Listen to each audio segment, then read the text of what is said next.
Ah, it's you. Come in, come in. It's cold out there, isn't it? The shadows dance behind a sheet of snow, obscuring the figures which create them. Out here in the darkness, I do hear things, you know, from time to time. Not all of them welcome. You might have experienced that yourself, no? An unseen heavy footstep, perhaps? The crunch of snow under weight? Only to see nothing but darkness and blizzard, carried on an icy wind. Would you like some soup to warm you up? What do you mean, no? I promise you there are no local ingredients this time. Anyway, I haven't seen any locals in ages. Drink up, drink up. Better? Good. Now, why don't you warm yourself by the fire?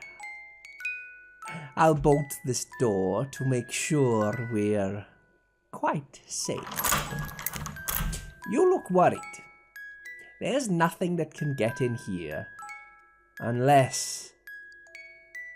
I tell you what, why don't I take your mind off things with this week's ghastly tale? Relax. Forget the creatures which wander the hills and slopes nearby, as we listen to the Abominable Snowman. Tired of the everyday grind? Ever dream of a life of romantic adventure? Want to get away from it all? We offer you Escape. Escape, designed to free you from the four walls of today for a half hour of high adventure.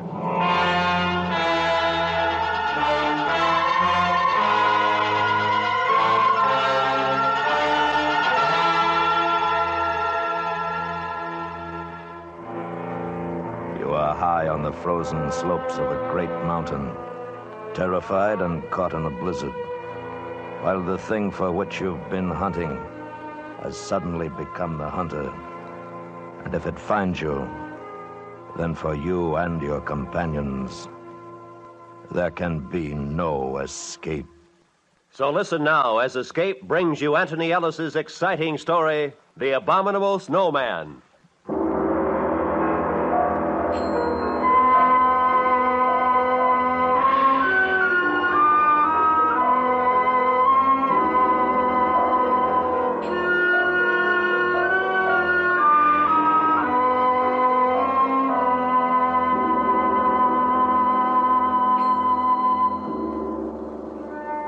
Our first bit of luck was when we hired our Sherpa guide, Nasang. That was in Darjeeling. When I told Nasang what we were after, he hesitated for a moment. And then he said, The Sahibs have not come to climb Shomolungma? "Oh, no, we're a little late for that. It's already been done. The other two Sahibs and myself are here for the reason I told you." Meto Kangmi? That's right. The Sahibs always hire me to climb the mountain with them, but never this. Are you afraid of them? I have seen one.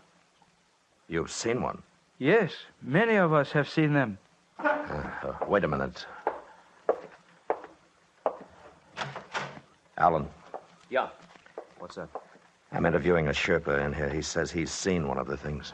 Hey, Where's Frank?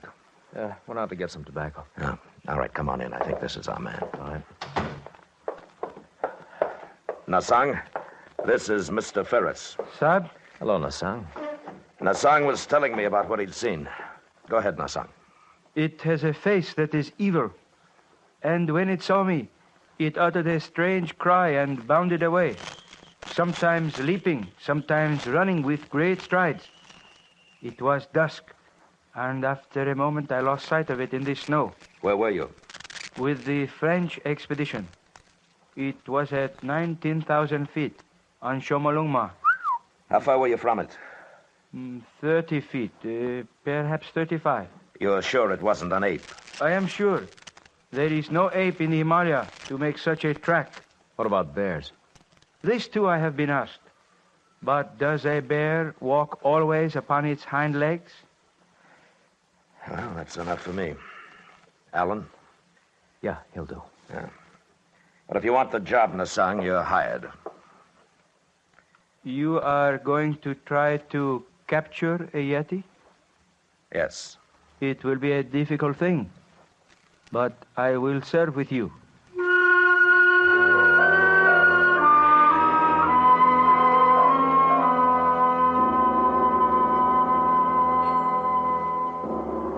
Yeti, Wild Man, Netokangmi, Abominable Snowman.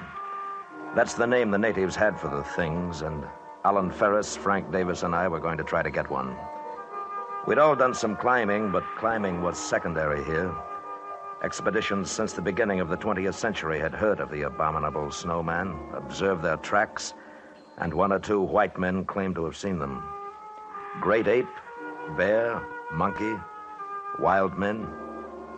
We didn't know, but we were going to find out.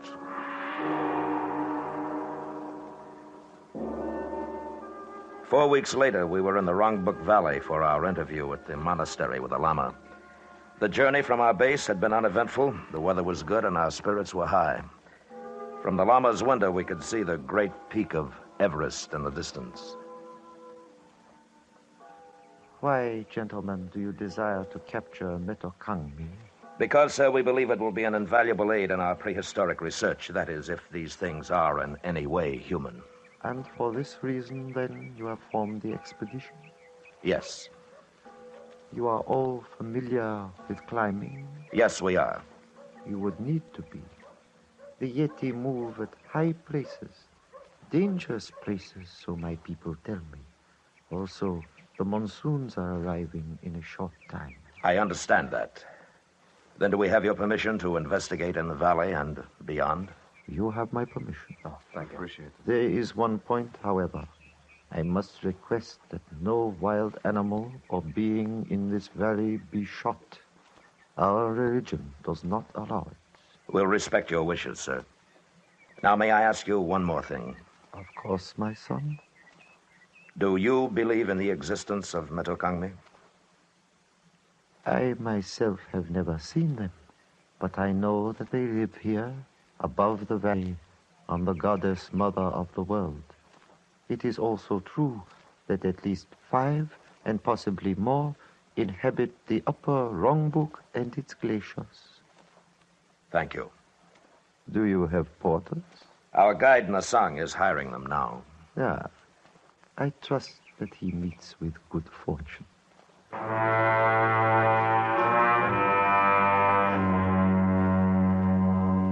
The old man, with great dignity, bowed slightly to us, and we were dismissed. But I thought I saw the shadow of a smile on his lips as he turned away. And it wasn't long before I found out why. Nasang returned to us in our quarters, and his face warned of bad news. Sir, I am unable to hire any porters. Well, why not? They know the purpose of the expedition. They will not go. Why? They are afraid. Of the snowman? Yes.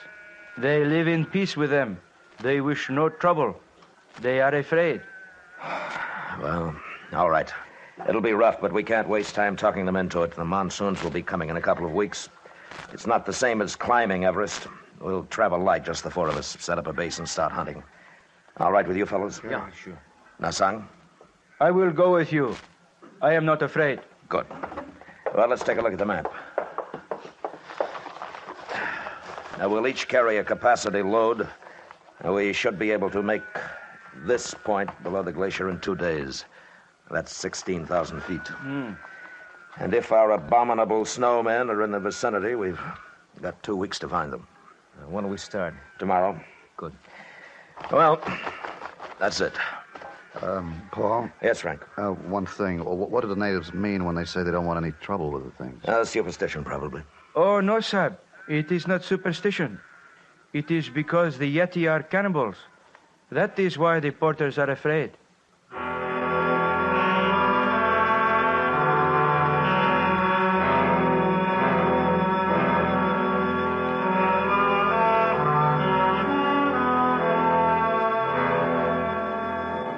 The weather turned ugly the day we left the village. A cold Tibetan wind blew down from the west, and with our heavy packs, it took us much longer than we'd thought to arrive at the point just below the Rongbuk Glacier. We set up our camp and made ourselves as comfortable as we could. The next morning wasn't so bad. There was a heavy overcast, a promise of snow, and the peak of Everest looming over us was shrouded in clouds. The four of us sat in the tent looking at our charts and drinking hot tea. I figured it'd be easiest if we started at the East Glacier. It's only about 3 miles from here, and with the weather as stinking as it is, we won't run too much of a risk. What do you think, Paul? Well, that sounds all right. What do you say we split up? You and Nasang, Alan and me. We'll work up on either side of the ridge, here. And if we spot any tracks, fire 2 shots. Yeah, good enough. Now, the big thing, though, no matter what, don't shoot at the thing if you do see it. Okay? Okay. All right. If we lose touch with each other, we'll meet back here at 5. All right, let's get going.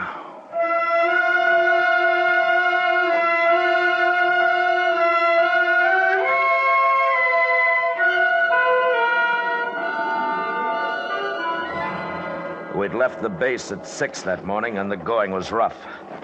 Alan was pretty well shot by the time we got to the 17,000-foot mark. He was having a tough time breathing, and the wind had come up again. And with it, a fine, powdery snow that blinded and choked us.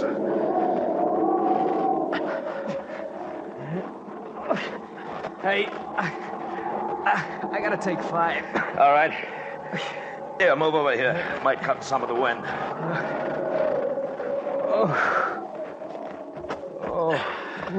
Oh, that's better. Well, we might as well start back for the base. We couldn't see anything in this anyhow. You know, right now, I don't care whether we do or not. This is good weather. Wait until the monsoons start. No, not me. Oh, I'm cold. I've never been so cold in all my life.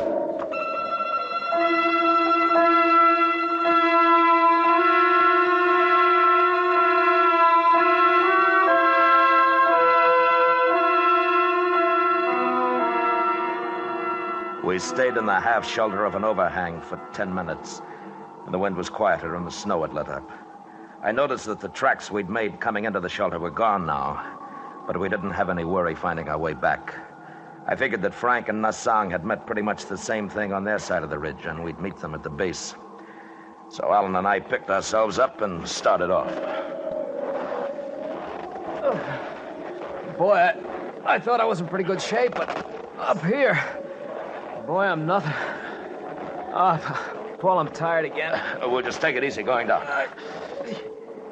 You haven't got frostbite, have you? No, not yet, but What? the left there. Yeah, They're not our tracks, are they? not unless you took your boots off on the way up. Must have just passed by. It must have seen us. Yeah. Come on. We were looking at a set of tracks newly made in the fresh snow, and they'd passed so close to our shelter that the thing must have known we were there. They weren't the tracks of a bear or an ape, but more like a splay-footed naked foot. The tracks of the Abominable Snowman.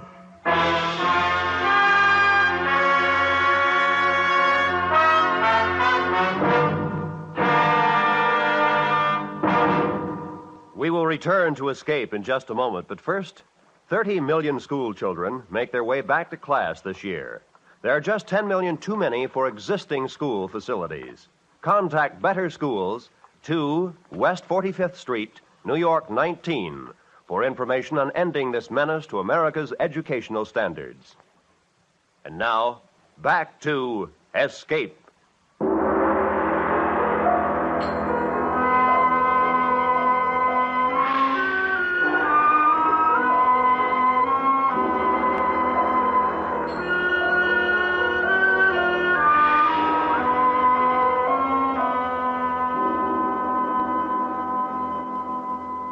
We began to follow the tracks, and for a while, perhaps 150 yards, it was easy. And then the thing made a leftward traverse down a deep slope. We could see the prints clearly, angling with a sidestep, as sure-footed as a mountain goat, except that it was walking on 2 legs. This way, Paul. Take it easy, Alan. It's getting steeper. Boy, that thing sure can climb. Hold up. Alan. I think Hold it! And he dropped out of sight over the lip of the crevasse. We weren't roped together. I got as close as I dared to the edge. The loose snow crumbled away from my outstretched body. And I looked down into the blue-black darkness below, falling away into nothingness. He was gone. Finished. All I could think of was the noise he'd made when he went over. Surprised, angry, then silence. The crevasse might have been 500 feet. Or 5,000. Snow started to fall again. Big flakes this time and wet. I stood up. And across the gap 20 feet away, I saw the tracks of the thing, continuing on and away until they became lost in the blank whiteness of the glacier.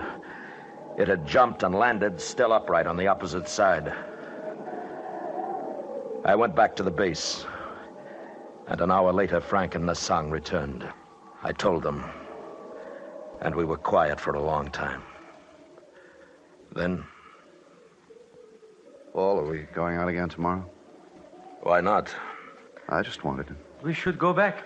It is an omen. I tell you, he was going too fast. He didn't have a chance to see the crevasse. That's not an omen, it's bad sense. Metokangmi cannot be caught. We'll catch him. But there are only 3 of us. If we had a few more men... I tell you, the thing was so close that if we'd looked up at the right time, we'd have seen it. You think I'm going to give up now? Next time we'll get it. There was no chance to get Alan out, huh? No. You think if we went back... Listen, you think I don't want to? He's gone. I tried, but he's gone. Okay. Oh, okay. Wish that wind had let up. Maybe by morning. We'll try again tomorrow.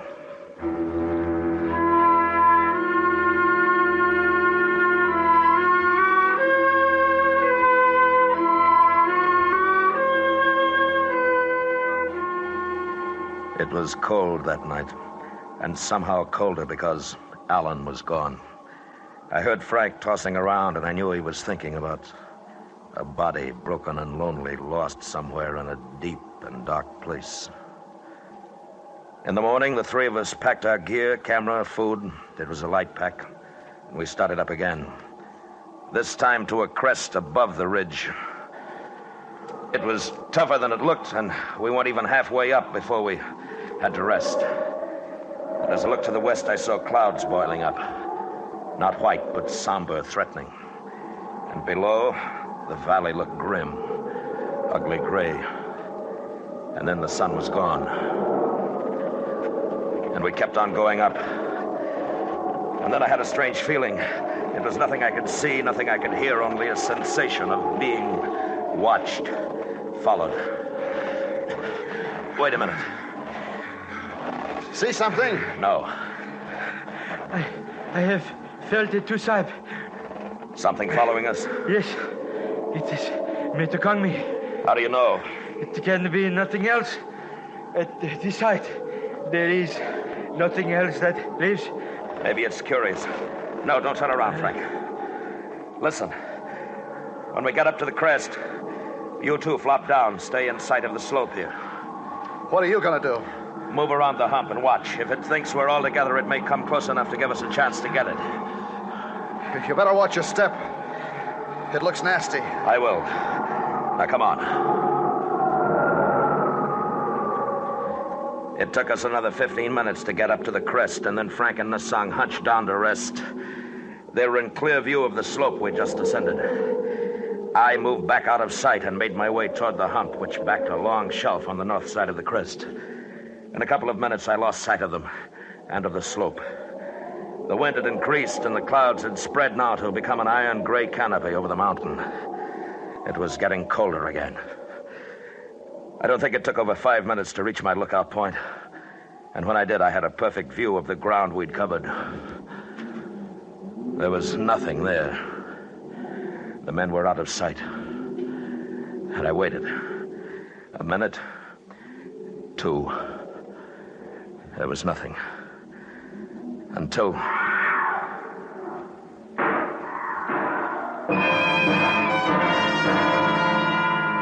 It came, carried on the wind, a cry and then shots. I scrambled back to where I'd left them. And when I got there, Frank was lying on his back. And I couldn't look at what was left of his face. There were terrible deep rents in his clothing, and he was dead. Nasang lay huddled a few feet beyond, a gun in his hand. Sahib. What is it? What? Metukangmi came from behind us. Before I could draw the gun, it killed. Then it sprang at me. It is strong, Sahib, with the strength of 10 men. All right, can you sit up? My leg, it struck at me, my leg broken. I shot at it, but I missed. It jumped away and was gone. Okay. We'll have to figure out a way to get you down. We were 4 hours from camp, and with Nasang practically helpless, it could well be 4 days or never. I buried Frank where he was lying, then began to work down the slope. Nasang was in great pain. He half slid and crawled as best he could. That part of it wasn't too bad. Then we were at the bottom, and there was a ledge to climb. It took well over 2 hours to do that, and we still had 3 miles of difficult terrain to cover. The stops became more frequent. Sahib, leave me here. Go back. No. My leg is frozen. There is no feeling anymore. I shall not live much longer. Don't be a fool. After a rest, you'll be able to go on. Soon the night comes. If we are both caught here, we both die. There will be snow, much snow. Leave me, Sahib. No, we're going back together. Please, let me sleep. Let me sleep here. I cannot go on. You've got to, Nasang. No more. The ridge is only about a half mile from there. It won't be too bad. No, let me stay. Nasang. Let me sleep. No, come on, Nasang. Come on, you're not going to sleep. Sahib, You'll be all right. Behind you, Sahib. I turned, and for an instant I saw it outlined against the snow, crouching, of medium height. It was covered with thick hair. The face was reddish and bare, a semi-human face, and it was not an ape. The thing made a tremendous leap and was gone, but I'd hit it. I knew I hit it. The Kangmi, that was he. Did you kill it? No, I don't think so. Then it will be back. It has tasted blood. You must leave me. No, get up. Get up, come on. Let's go.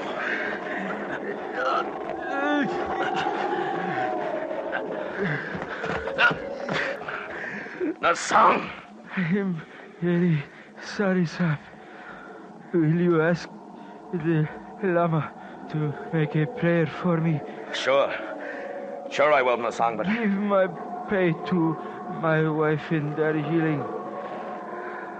I'm sorry, Sahib. I die. Nasang?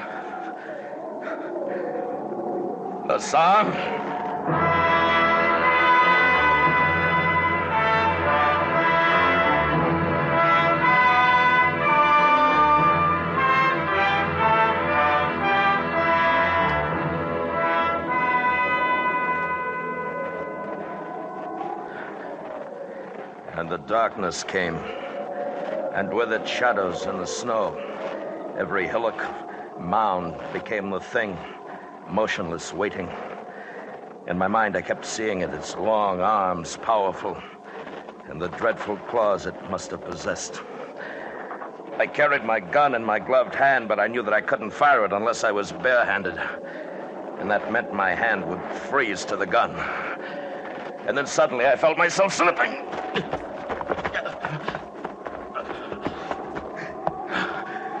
It was a short incline, but when I reached the bottom, the gun was gone. I'd lost it. I've got to find it. I've got to find it. And I saw a glint of metal in the snow 10 feet away. And at the same time, above me at the top of the bank, the thing. It stood swaying a little, looking down at me. I moved slowly, inched my way toward the gun. And as I drew closer, I kept my eyes looking up. But it didn't move, only stared down at me. And I thought I saw its little eyes glittering. And I thought, if the gun's frozen now, if it's frozen, it doesn't fire. And I was nearer to it, near enough to take off my glove. But that moment in which I'd have to bend to pick it up, that's when it would leap down at me, tear my throat out, tear, and I had the gun and I pulled the trigger.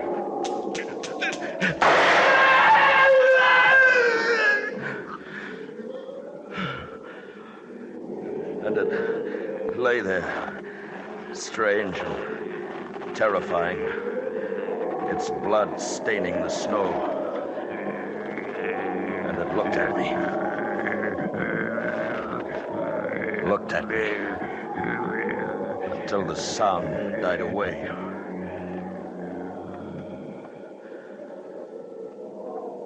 It was dead, but the eyes kept on staring.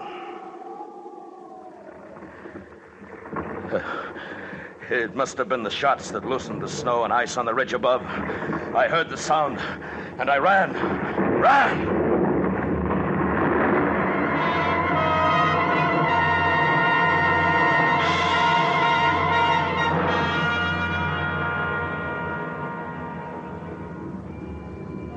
It passed me and swept on down toward the valley, the thunder of it dying in the distance.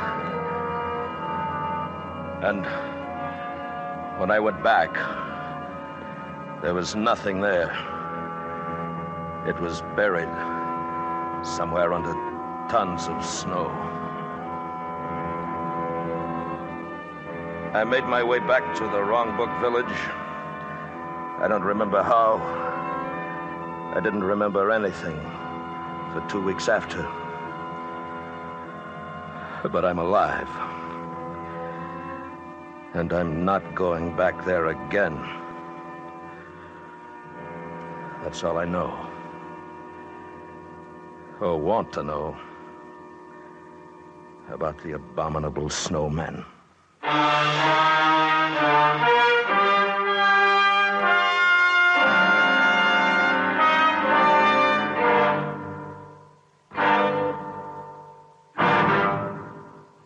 Escape has brought you The Abominable Snowman, written and directed by Anthony Ellis, starring William Conrad as Lane.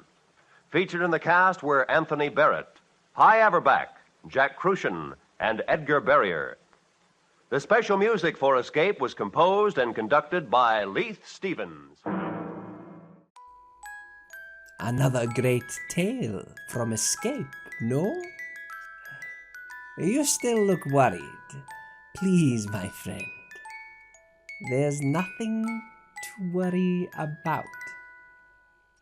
Oh, but I am afraid you will need to go out there, back into the darkness, the icy snow awaiting.